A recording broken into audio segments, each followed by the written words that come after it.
दोस्तों, SS classes में आपका स्वागत है। अपन पढ़ रहे थे संधि।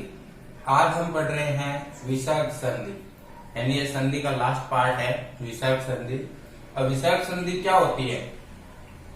तो यदा विसर्गस्य स्थाने किमपि परिवर्तनम भवति तदा स विसर्गस्य संधि कथ्यते। यानी जब विसर्ग के स्थान पर कोई भी परिवर्तन हो और उस परिवर्तन के कारण विकार पैदा हो तो उसे अपन विसर्ग संधि कहते हैं। अब विसर्ग संधि के उपभेद कितने होते हैं? तो विसर्ग संधि के उपभेद होते हैं मुख्य रूप से 4 प्रकार के। कौन कौन से होते हैं? सत्व विसर्ग संधि, कुत्व विसर्ग संधि, वृत्व विसर्ग संधि और विसर्गस्य लोप। अब जैसे पहली हो गई सत्व है, दूसरी उत्व है, तीसरी ऋत्व है और चौथी हो गई विसर्ग से लोप। अब अपन पढ़ेंगे, पहले हैं नंबर 1 सत्व विसर्ग संधि। खरी परे विसर्जनीय से सशात। यानी कहने का तात्पर्य क्या हुआ कि यदि प्रथम पद के अंत में हो विसर्ग और विसर्ग के बाद द्वितीय पद के आदि में हो खर। खर का मतलब खर प्रत्याहार से है। यहाँ पे खर प्रत्याहार का मतलब हुआ है किसी भी वर्ग का पहला या दूसरा वर्ण हो और श हो।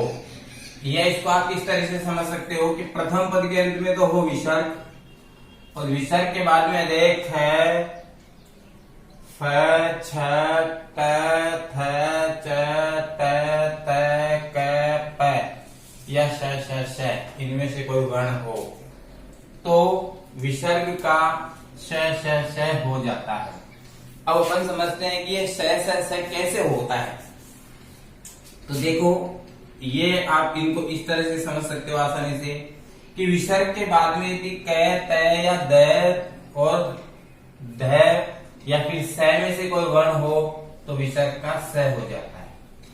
उसके बाद विसर्ग के बाद यदि च छ स हो तो स बन जाता है। यदि विसर्ग के बाद में ट थ स हो तो विसर्ग का स बन जाता है। अब देखो, कुछ उदाहरण की सहायता से अपन समझने की कोशिश करते हैं। जैसे पहला है विष्णु धन त्राता। अब त्राता त्रय के अंदर त और र से मिलकर के बना है त्रय, तो यहाँ पे त तो है ही, तो यानी कहने का मतलब स का विसर्ग का क्या बन जाएगा? स बन जाएगा। अब समस्या ये कि कौन सा स बनेगा? तो त है तो ये वाला स बनेगा। तो देखिए विष्णु ये स हो गया। उसके बाद में त्राता, तो विष्णु त्राता आया को समझ में। सेकंड वाला देखिए नम धन ते। विसर्ग के बाद त है तो कौन सा स बन जाएगा विसर्ग का? ये वाला स बन जाएगा। तो क्या लिख देंगे? न मैं स आधा था तो आधा रह जाएगा और ते तो विसर्ग का क्या हो जाएगा? नमस्ते। अब उसके बाद में देखो राम धन च। विसर्ग के बाद च आ रहा है तो च ये रहा, च आ रहा है तो कौन सा स बनेगा? तो ये वाला स बन जाएगा। तो क्या बना देंगे? राम मैं स और च, रामश्च। तो इस तरह से ये बन गया। अब अगला देखो ट है धनु धन टंकार। अब ट ये रहा तो कौन सा वाला स बनेगा? ये वाला स बन जाएगा। देखिए धनु स टंकार विसर्ग का स बन गया। उसके बाद में निश्चल नी कहां दिख रहा है आपको?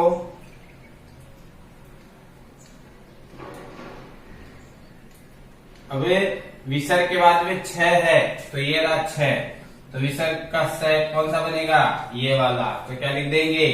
नी छल, निश्चल।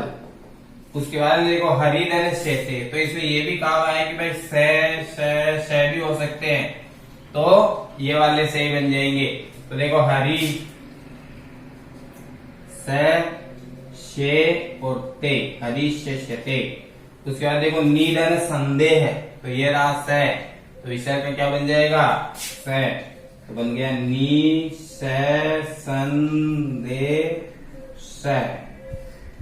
तो देखिए दोस्तों, सत्व विसर्ग संधि में मुख्य चीज क्या रखनी है आपको यार, सीधी सी बात है कि विसर्ग के बाद में कोई भी व्यंजन वर्ण हो, किसी भी वर्ग का दूसरा पहला या दूसरा व्यंजन वर्ण हो, या फिर स में से कोई हो, या फिर आपको इसको इस तरह से याद रखना है, ये आपके लिए बेहतर रहेगा, अच्छा रहेगा कि यदि विसर्ग के बाद में क, त, द, ध या स हो तो विसर्ग का स बन जाता है, च, छ, स हो तो ये वाला स बन जाता है, त, थ, स हो तो षटकोण वाला स बन जाता है। अपन पढ़ रहे हैं उत्तो विसर्ग संधि।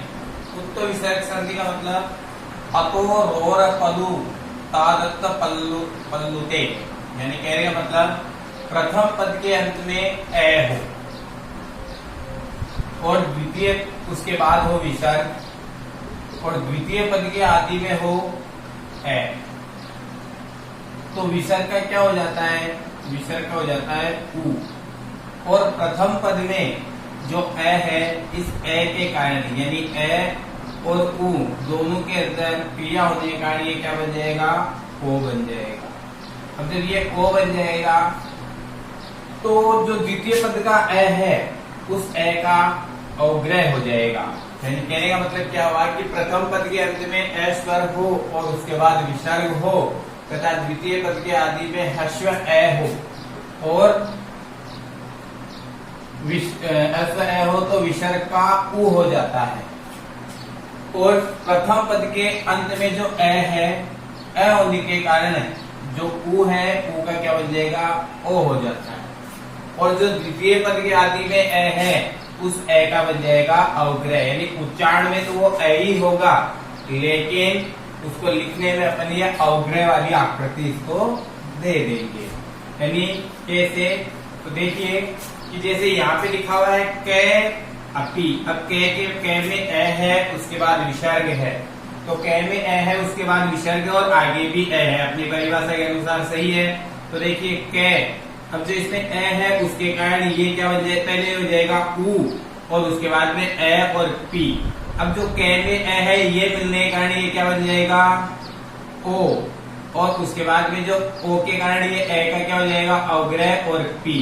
अब इनको अपन जैसे जोड़ेंगे तो क आगे ओ को ए और ये पी, तो ये बन गया कोपी, यानी ये बन गया आपकी उत्तो विसर्ग संधि। अब जैसे दूसरा उदाहरण है, तो पहला उदाहरण हो गया कोपी, दूसरा उदाहरण है राम है अयम, राम में मैं है और मैं में ए है, उसके बाद में इधर ए है, आगे विसर्ग है तो ये बन जाएगा रामो ए मैं। आ रहा है समझ में दोस्तों। अगला देखो स धन अपी, तो इसका बन जाएगा सो अपी। उसके बाद में जैसे है विवेक धन अस्ति, तो बन जाएगा विवेक, आगे विसर्ग है तो विसर्ग पे क्या बन जाएगा को अस्ति, विवेको अस्ति। अब इसका अपन दूसरा नियम पढ़ रहे हैं, यानी पहले नियम के अनुसार विसर्ग का उ बन जाता है और ए होने के कारण ओ हो जाता है और द्वितीय पद में जो है उसका अवग्रह हो जाता है। तो देखिए दोस्तों, उत्व संधि जो थी वो भी अपन ने पढ़ी थी। अब उसका जो भाग 2 है यानी नियम नंबर 2, नियम नंबर 2 क्या कहता है कि यदि प्रथम पद के अंत में ए हो उसके बाद विसर्ग हो, यानी यहाँ तक तो वही बात है, लेकिन द्वितीय पद के आदि में हस हो, हस प्रत्याहार का मतलब हो गया है य व रे ल य म न न ज ध ग ड द ज ब ग ड और द, यानी इनमें से कोई व्यंजन वर्ण हो तो विसर्ग का उ हो जाता है। और प्रथम पद के अंत में जो ए है उसमें उसके कारण गुण संधि के नियमानुसार उ का ओ हो जाता है। जैसे शिव धन वंदे, तो शिव अब आगे विसर्ग है, पहले ए है लेकिन द्वितीय पद में क्या है, हस प्रत्याहार में से कोई है, तो जैसे वह है तो ये राव है, तो क्या बन जाएगा शिवो वंदे। उसके बाद जैसे बाल है धन याति, तो बालय में आगे विसर्ग है तो क्या बन जाएगा बालो। अब देख लो ये इसमें है या नहीं है, तो ये रहा ये। तो बालो याति। उसके बाद देखो जैसे मन धन रथ है तो न, ये रहा न। उसके बाद क्या है, रथ है तो द्वितीय पद में क्या होना चाहिए, इनमें से कोई होना चाहिए, तो ये रहा रे। तो क्या बन जाएगा, मैं नो रथ है। ये परीक्षा की दृष्टि से बहुत ही इंपॉर्टेंट और मोस्ट है, कई बार पूछी जाती है मनोरथ। उसके बाद जैसे राम धन जयति, तो रामो जयति। इसी तरह से मन धन हरे, तो मैं नो है और है। तो दोस्तों इस तरह से हो गई आपकी उत्तो विसर्ग संधि, यानी संधियां एक दूसरे से जुड़ी हुई होती है। अब देखो यहाँ पे गुण संधि का आ गया ना कि गुण संधि के नियमानुसार, तो आपको उत्तो विसर्ग संधि पढ़ने से पहले गुण संधि की अच्छी तरह से जानकारी लेनी होगी। और वो जानकारी आपको कहाँ मिलेगी, हमारे YouTube चैनल के जो संधि भाग 2 है उसके अंदर आपको ये जानकारी मिलेगी। इसीलिए जितने भी वीडियो बनाए हुए हैं सभी वीडियो को बार बार देखिए ताकि ये संधि के नंबर आपको पूर्ण रूप से प्राप्त